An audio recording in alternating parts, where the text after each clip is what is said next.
جوانی وہی ہے جو اللہ کی یاد میں گزر جائے۔ در جوانی توبہ کردن شیوائے پیغمبری، وقت پیری گرگ ظالم می شود پرہیزگار۔ اللہ کے محبوب علیہ السلام نے ارشاد فرمایا آنا حبیب اللہ الشاب التائب حبیب اللہ، لوگوں میں اللہ کا حبیب ہوں، اور جوانی میں توبہ کر لے وہ بھی اللہ کا حبیب ہے۔ ذرا دیکھیے تو صحیح کتنی بڑی بات ہے کہ نوجوان اللہ کا حبیب اور محبوب کہلاتا ہے، جو جوانی کی خواہشات کو کچل کر اللہ کی رضا کے لیے جیتا ہے، اللہ کی رضا کے لیے شب و روز گزارتا ہے۔ آقا کریم فرمایا وَشَابٌ نَشَأَ فِي عِبَادَةِ اللَّهِ، وہ جوان جس کی جوانی اللہ کی عبادت میں گزری، کل قیامت کے دن جب کوئی سایہ نہیں ہوگا اس کو اللہ کی رحمت کے سائے نصیب ہوں گے، عرش الہی کے ٹھنڈے سائے تلے ہوں، اور جو اس سائے تلے ہوگا اس کو نہ پیاس ہوگی، نہ بھوک ہوگی، نہ رسوائی ہوگی، اور اس کو جام کوثر دیا جائے گا، اور جس کو جام کوثر مل گیا ایک گھونٹ بھی اگر اس کا پی لیا تو 50,000 سال کے دن میں ایک لمحہ بھی اس کو پیاس نہیں لگے۔ یہ زندگی جس پہ بھروسہ کرتے ہیں اس کی اوقات اور حیثیت کیا ہے؟ ہم پتہ نہیں کیوں غافل ہو گئے، ہم نے کبھی اس پہ سوچا ہی نہیں ہے کہ ہم تھوڑے سے عرصے کو خوبصورت بنانے کے لیے، رنگین بنانے کے لیے،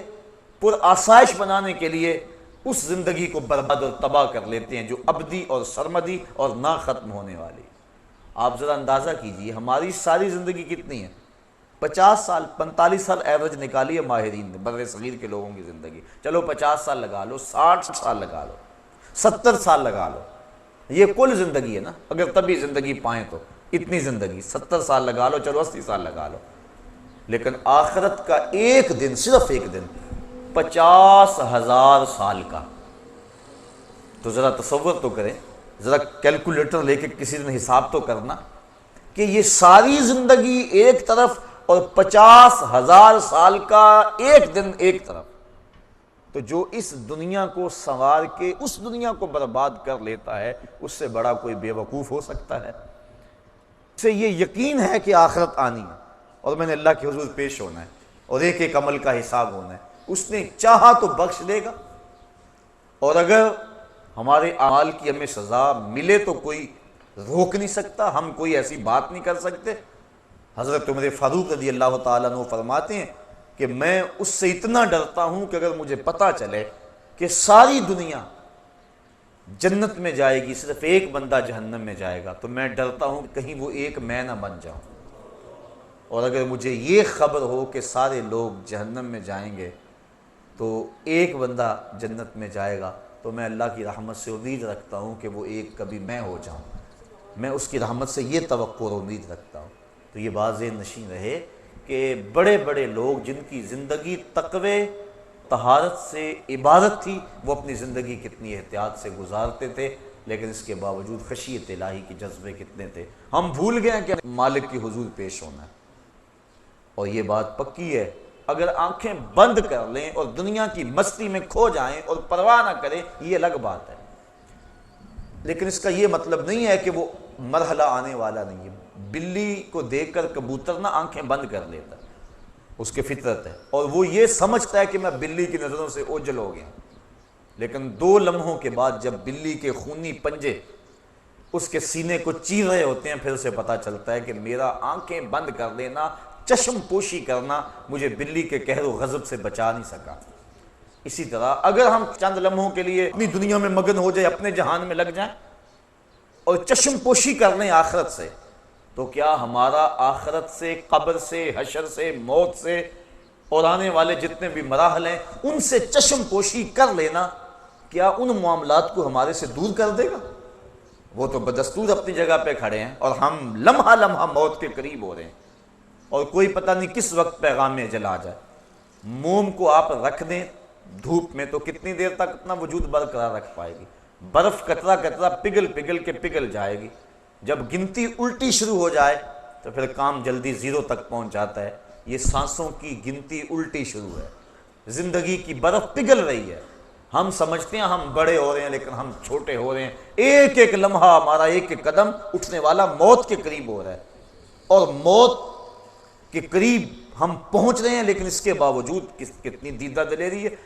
کہ ہم اس کی تیاری نہیں کرتے۔ وہ شخص کتنا غافل ہے جسے یہ یقین ہے کہ موت آنی ہے اور میں نے اللہ کے حضور پیش ہونا ہے اور میرے ایک ایک عمل کا حساب ہونا ہے، اور پھر وہ پریشان نہیں ہوتا اور اچھے اعمال کی کوشش نہیں کرتا۔ تو آخرت کا عقیدہ ہمیں، جو مسلمانوں کو عقیدہ آخرت دیا گیا ہے، یہ عقیدہ انسان کی زندگی میں عمل کی بہار لاتا ہے، رونق لاتا ہے عمل کی، کہ چلے گئے دوسرے، میں نے بھی چلے جانا ہے اور وہاں ایک ایک ذرے کا حساب لیا جانا ہے۔ ثم لتسألن یومئذ عن النعیم، اس دن ایک ایک نعمت کے بارے میں پوچھا جائے گا۔ آج مجھے بھی موقع ہے، آج آپ کو بھی موقع ہے۔ آج زندگی کی ڈوری لٹکی ہوئی ہے، سانس چل رہی ہے۔ آج اگر توبہ کریں تو توبہ کا دروازہ کھلا ہوا ہے۔ آج اگر ہاتھ پھیلائیں تو مالک قریب ہو کے بند رہا۔ ابھی مغرب سے سورج طلوع نہیں ہوا، ابھی باب توبہ واہ ہے، کھلا ہوا ہے، ہماری زندگی، صحت، سب کچھ موجود ہے۔ اب اگر ہم اس کے حضور توبہ کے آنسوؤں سے اپنے گناہوں کے دفتر میں لکھی ہوئی بدیوں کو مٹانے کی کوشش کریں تو وہ مٹ سکتی ہیں، بلکہ وہ نیکیوں میں بدل سکتی ہیں، چونکہ اللہ تعالیٰ نے قرآن مجید میں فرمایا ہم ان کے گناہوں کو نیکیوں میں تبدیل کر دیتے ہیں جو سچی توبہ کرتے ہیں۔ التائب من الذنب کمن لا ذنب لہ، گناہوں سے توبہ کرنے والا ایسا ہے جس طرح اس نے کوئی گناہ کیا ہوا ہی نہیں ہے، سارے گناہ اس کے مٹ جاتے، وہ ایسے پاک ہو جاتا ہے جس طرح ماں کے پیٹ سے اس نے جنم لیا ہو۔ یہ کتنی کرم نوازی، اگر ایسا موقع بھی نہ دیا جاتا، جو کر لیتے اس کی سزا ہو کے رہنی ہے، پھر تو پھنس گئے تھے، مسئلہ بن گیا تھا۔ لیکن یہاں ہے تم نے جتنے مرضی گناہ کیے ہیں، آؤ مالک کی چوکھٹ پہ آ جاؤ، ندامت کا اظہار ہو، شرمسار ہو جاؤ اور ہاتھ پھیلا کے کہو مالک ہم سے غلطی ہوگی، ہم تجھے بھولے رہے، دنیا کی بھول بھلائیوں میں پھنسے رہے، ہمیں پتہ ہی نہیں کھتے تیرے حضور ہم نے پیش ہونا ہے، اور اس کا اذعان و یقین تو تھا، لیکن شیطان نے ایسی غفلت طاری کر دی کہ ہم سے کتنی خطائیں سازد ہوگی۔ اب دیکھ تیرے بندے پلٹ کے بالآخر تیری چوکھٹ پہ آ گیا نا، مالک تو کریم ہے، ہمیں معاف کر دے۔ اللہ تعالیٰ فرشتوں کو کہتا ہے میرے فرشتوں دیکھو یہ میرا بندہ بالآخر میرے در پہ آیا ہے نا، تم گواہ ہو جاؤ میں نے اپنے اس بندے کی مغفرت فرما دی۔ آقا کریم صلی اللہ علیہ وسلم نے ارشاد فرمایا جب کوئی بندہ جنگل میں جا رہا ہو تو جنگل کے اندر اس کا اونٹ گم ہو جائے، جس کے اوپر اس کے کھانے کا سامان بھی تھا اور اس کے پینے کا پانی بھی تھا، اور وہ سو گیا، اونٹ گم ہو گیا۔ اب وہ اٹھا دائیں بائیں دیکھا، اونٹ نہیں مل رہا، صحرا ہے، اب اس کا کھانا بھی وہی، پانی بھی وہی اسی اونٹ پہ۔ اب وہ موت کا انتظار کرنے لگا تھک ہار کے، اور اچانک اس کی آنکھ لگ گئی۔ پھر جب اس کی آنکھ کھلی تو اونٹ جو ہے وہ اس کے پاس کھڑا تھا، تو وہ بڑا خوش ہوا اور کہنے لگا اے اللہ میں تیرا رب اور تو میرا بندہ۔ کہنا تو یہ تھا نا کہ میں تیرا بندہ اور تو میرا رب۔ تو اس نے جلدی میں اور اس قدر سے خوشی ہوئی کہ خوشی سے مغلوب ہو گیا، اور اسے لفظ بھی یاد نہ رہے کہ میں کیا کہہ رہا ہوں، تو اس نے یہ کہہ دیا کہ اے میرے اللہ تو میرا بندہ اور میں تیرا رب، یعنی اس نے یہ خوشی سے کہا، اس قدر مغلوب ہو گیا۔ تو فرمایا کہ صحابہ اس بندے کو جب اونٹ مل گیا اور اس نے مغلوب ہو کے یہ بات کہی، بتاؤ اس کو اونٹ ملنے سے کتنی خوشی ہوئی؟ کہا کہ حضور بہت زیادہ۔ فرمایا جس قدر اونٹ ملنے سے اس کو خوشی ہوئی، جب بندہ توبہ کرتا ہے اللہ اس سے بھی زیادہ خوش ہوتا ہے۔ تو ذرا دیکھو تو صحیح، بلا جس نے جرم کیا ہوا ہو، جو بھاگا ہوا ہو، جب پلٹ کے آئے تو کیا حالت ہوتی ہے؟ باپ کے گھر سے بھاگا ہو یا ماں کے پاس سے بھاگا ہو، استاد سے بھاگا ہو یا تھانے سے بھاگا ہو، جیل خانہ سے بھاگ گیا ہو یا کسی اور جگہ سے بھاگ گیا ہو، بھاگا جب پلٹ کے آتا ہے تو اسے پتہ ہوتا ہے کہ میرے ساتھ کیا سلوک ہونے والا ہے، لیکن یہ در ایسا در ہے جب بھاگا ہوا پلٹ کے آتا ہے اللہ کی رحمت بڑھ کے اس کا استقبال کرتی ہے۔ میرے بندے تو واپس آ گیا ہے، تو اللہ تعالیٰ جل شانہ کی رحمتیں بڑھ کر اپنے اس بندے کا استقبال کرتی ہیں۔ تو اس عنوان سے بہت کچھ کہا جا سکتا ہے، میں یہی کہوں گا کہ آج موقع ہے، اللہ نے صحت دی ہے، اللہ نے جوانی دی ہے، اگر کوئی بڑھاپا ہے تو بڑھاپے میں بھی توبہ۔ اب تو وہ کیا کہتے ہیں سورج غروب ہونے کے قریب ہے، دیگر تے دن گیا محمد اوڑک نو ڈب جانا، تو پتہ بچے بوڑھے جوان کا بھی نہیں ہے۔ حضرت امام غزالی فرماتے ہیں معاشرے میں ذرا نظر دوڑا کے دیکھو، بچے زیادہ نظر آتے ہیں یا بوڑھے یا جوان؟ کہا تمہیں بچے زیادہ نظر آئیں۔ کہا اس کا مطلب یہ ہے کہ لوگ جوان کم ہوتے ہیں، زیادہ بچپن میں مر جاتے ہیں۔ تو میں پھر دیکھو جوان زیادہ ہیں یا بوڑھے زیادہ ہیں؟ کہا بوڑھے کم نظر آئیں گے، جوان زیادہ نظر آئیں گے۔ کہا اس کا مطلب یہ ہے کہ لوگ بڑھاپے تک کم پہنچتے ہیں، زیادہ لوگ جوانی میں موت کے منہ میں چلے جاتے ہیں۔ اور اگر کسی کو اللہ نے یہ مہلت دے دی کہ وہ بوڑھا ہو گیا تو پھر اس کو اب بڑھاپے میں بھی اپنے رب سے دور نہیں رہنا چاہیے، اور جوان کو جوانی کے لمحوں کو غنیمت سمجھنا چاہیے، اور اپنے رب کی حضور رجوع لانا چاہیے، لے گناہوں سے توبہ کرنا چاہیے،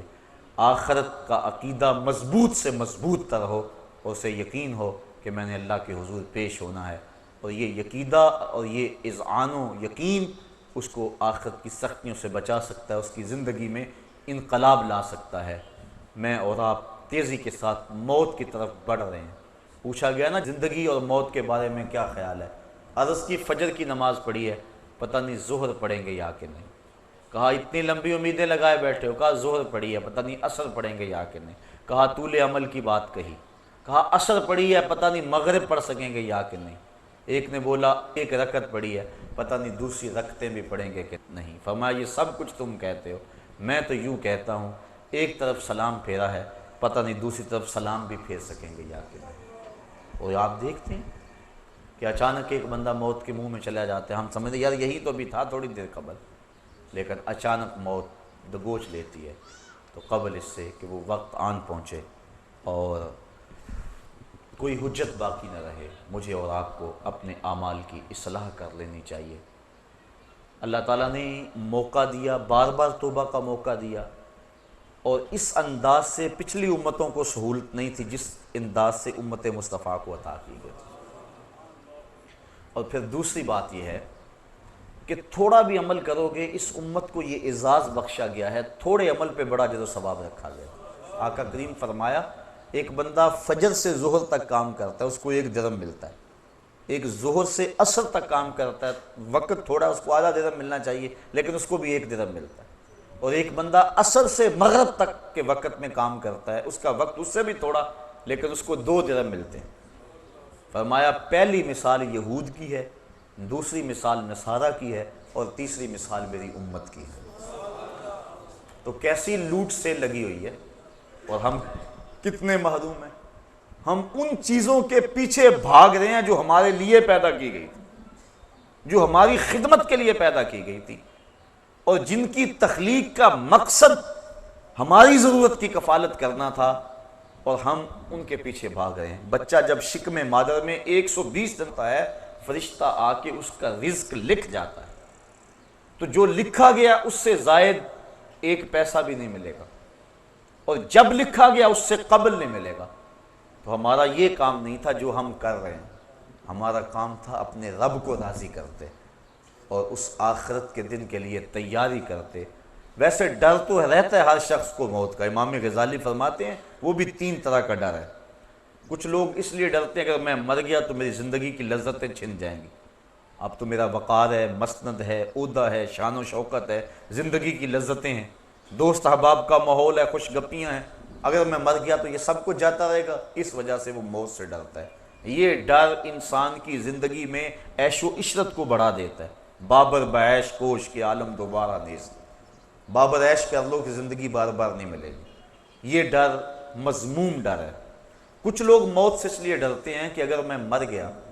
تو میرے بوڑھے ماں کا کیا بنے گا، میں تو گھر کا واحد کفیل ہوں، اور میرے ماں باپ کو اگر میری وفات کی اچانک خبر پہنچ جائے، بڑھاپے میں اب وہ ہیں، انہوں نے پالا پوسا جوان کیا، اب میرے سے نفع حاصل کرنے کے دن ہیں ان کے، اگر میں مر گیا تو ان کے دل پہ کیا بیتے گی، میرے بچے یتیم ہو جائیں گے، در در کے دھکے ان کا مقدر ہوں گے، میری بیوی بیوہ ہو جائے گی۔ وہ اس خیال سے ڈرتا ہے، میرے دوست کس صدمے میں 2-4 ہوں گے، وہ اس خیال سے تڑپ جاتا ہے، اور موت کا خوف اس کے دل میں آنا شروع ہو جاتا ہے، اور وہ رونے لگ جاتا ہے یا پریشان ہو جاتا ہے۔ یہ ڈر بھی انسان کی زندگی میں لالچ کو، ہوس کو بڑھا دیتا ہے، اکٹھے کر لو تاکہ بعد والے پریشان نہ ہو، جو کچھ آج کل ہے ہو رہا ہے۔ تیسرا ڈر امام غزالی فرماتے ہیں ایک مومن کا ڈر ہے،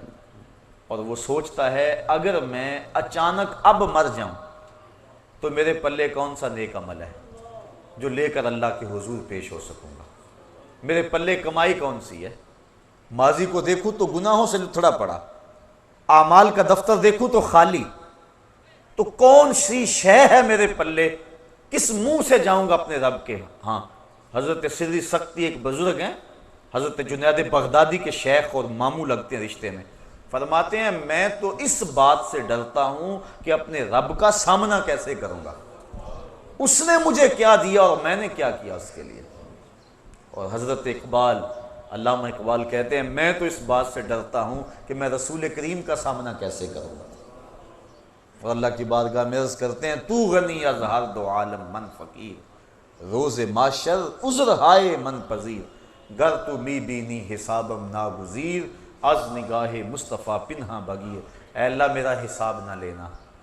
مجھے یوں ہی معاف کر دینا، اور اگر میرا حساب لینا ضروری ٹھہرا تو کم از کم حضور سامنے نہ لینا، مجھے حضور سے شرم آئے گی۔ تو دیکھیے یہ تھا خوف اور یہ تھی خشیت، تو یہ مقصد موت کا، یہ اس انداز سے ڈر کہ اگر میں اچانک مر جاؤں تو میرے پلے کون سا نیک عمل ہے۔ اور آج کل تو آپ دیکھ رہے ہیں کہ اچانک موتیں واقع ہو رہی ہیں، بندہ توبہ کو مؤخر کر دیتا ہے، وہ کہتا ہے کہ یار ابھی میری عمر نہیں ہے انشاءاللہ، کوئی کہتا ہے بس شادی میری ہو لے پھر اس کے بعد میں یہ کروں گا، کوئی کہتا ہے بس میں ریٹائرمنٹ لے لوں اس کے بعد میں نے حج کرنا ہے، پھر بچوں کی شادیاں کرنی ہیں، پھر میں ہوں گا مسجد ہوگی۔ یہ ایسے ایسے باتیں کر رہے جس طرح سب کچھ اس بندے کے قبضے میں ہو، کس نے یہ سب کچھ کرنا ہے، جبکہ یہ تو اپنی ایک سانس کا بھی مالک نہیں ہے، اسے تو ایک سانس کا نہیں پتا جو اندر گئی ہے وہ باہر آئے گی کہ نہیں، جو باہر ہے وہ اندر جائے گی کہ نہیں۔ جس بندے کا اتنا اختیار بھی نہیں ہے اپنی سانس پہ، وہ کہہ رہا ہے کہ بس جی آپ کی بات سمجھ آ گئی، انشاءاللہ میں ریٹائرمنٹ لے لوں، پھر میں بچوں کی شادیاں کر لوں، پھر میں حج پہ جانا ہے، پھر آ کے انشاءاللہ میں ہوں گا، مسجد ہوگی اور سنگ در محبوب ہوگا، پھر میں جو ہے انشاءاللہ دیکھنا کیسا میرا زندگی کا رنگ بدلتا ہے۔ یہ وہ شخص کہہ رہا ہے جس کے قبضے میں ایک سانس بھی نہیں ہے، ابھی میں جوان ہوں بس تھوڑی عمر اور ہو جائے، بس آپ انتظار کر لیں۔ یہ وہ کہہ رہا ہے، یہ نفس اندر سے آوازیں دے رہا ہے، یہ شیطان اس کو ایسی باتیں سکھا اور پڑھا رہا ہے تاکہ وہ توبہ کو مؤخر کر لے، اور اچانک اگر موت آ جائے تو یہ بری موت مرے، چونکہ اچانک موت سے تو حضور نے بھی پناہ مانگی نا، اللہم انی اعوذ بک من الموت الفجاۃ، اے اللہ اچانک موت سے میں تیری پناہ مانگتا ہوں، یعنی اچانک موت سے پناہ مانگی۔ آج کل تو کئی ڈھب ہیں اچانک موت کے، ایکسیڈنٹ ہو گیا، بم دھماکے ہو گئے، بیماریاں ایسی ہیں، اچانک بندہ اس دنیا سے چلا جاتا، اس کو توبہ کی توفیق ہی نہیں ملتی۔ تو انسان توبہ کو مستقبل پہ مؤخر کرے تو ایک تو اسے مستقبل کی خبر نہیں ہے، اور دوسرا اب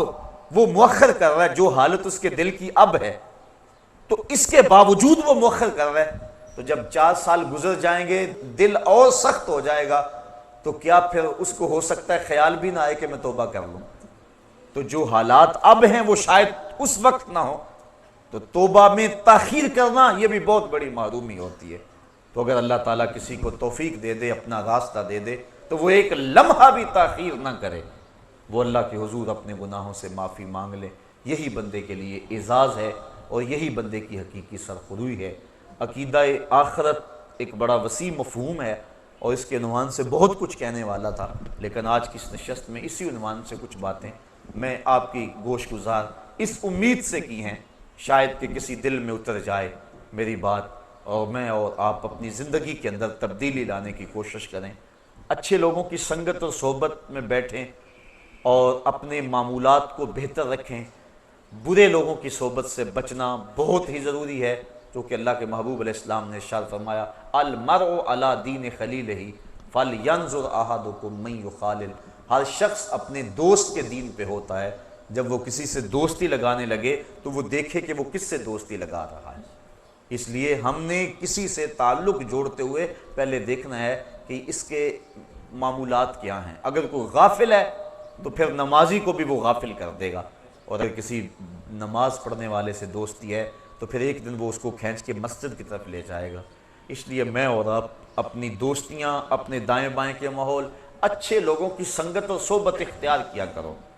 اور اچھی چیزیں سننے کو ملیں تو اس کے لیے وقت نکالا کرو۔ اللہ مجھے آپ کو توفیق عمل عطا کر دے، اور میری دل کی اتھا گہرائیوں سے آپ اگر میرے دل کو دیکھ سکے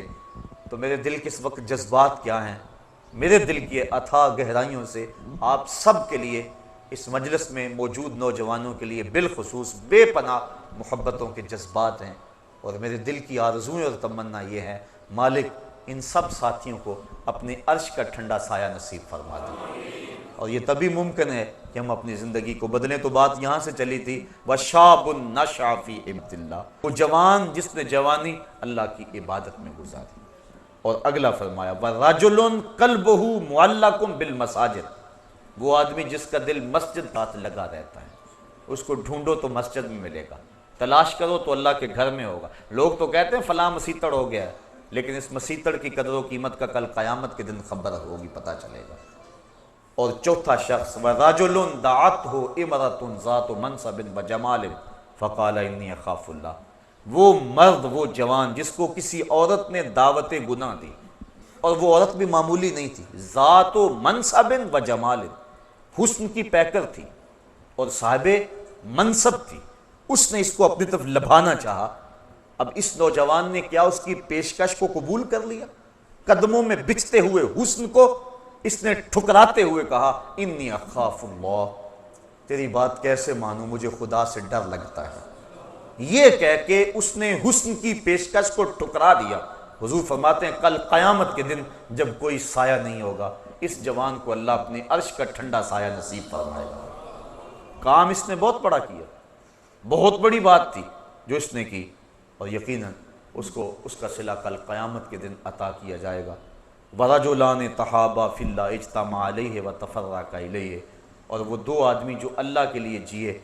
اللہ کے لیے ملے اور اللہ کے لیے الگ ہوئے۔ وَرَجُلٌ تَصَدَّقَ بِصَدَقَةٍ فَأَخْفَاهَا حَتَّى لَا تَعْلَمَ شِمَالُهُ مَا تُنْفِقُ يَمِينُهُ، اور وہ شخص جس نے خلوت میں کسی کو صدقہ دیا اور دائیں نے صدقہ کیا، بائیں کو خبر نہ ہوئی۔ اور ساتواں شخص وَرَجُلٌ اللَّهَ خَالِيًا فَفَاضَتْ عَيْنَاهُ، تنہائی میں بیٹھا تھا، اللہ اللہ جپ رہا تھا کہ اس کی آنکھ سے خوف خدا کی وجہ سے آنسو چھلک پڑے۔ ففادت عیناہ، آنکھیں بہہ پڑی۔ پھر کیا ہوا؟ اللہ کے محبوب فرماتے ہیں کل قیامت کے دن اس نوجوان کو بھی، اس شخص کو بھی اللہ اپنے عرش کا ٹھنڈا سایہ عطا فرمائے۔ اللہ تعالیٰ مجھے قیامت کی حشر کی اس کڑکتی دھوپ میں اپنا سایہ رحمت عطا فرمائے، اور حضور کا دامان رحمت ہم سب کو نصیب ہو جائے۔ میری دعائیں، مجھے پتہ ہے میرے اندر کیا جذبات ہیں، اللہ کرے وہ جو جذبات ہیں میں اپنی زبان پہ اس کو نہیں لا سکا، اور نہ میری زبان میں اتنی سخت ہے کہ میں اندر کی کیفیت کو، اس درد کو، اور آپ لوگوں کے لیے جو محبت کی کیفیات ہیں اس کو زبان کی نوک پہ لے آؤں۔ بس جو جذبات ہیں اللہ وہ قبول کر لے، اور آج کی اس نشست کے اندر کوئی بھی خالی نہ رہے۔ اللہ مجھے اور آپ سب کو سچی اور حقیقی توبہ عطا فرما دے۔ وآخر دعوانا ان الحمد للہ رب العالمین۔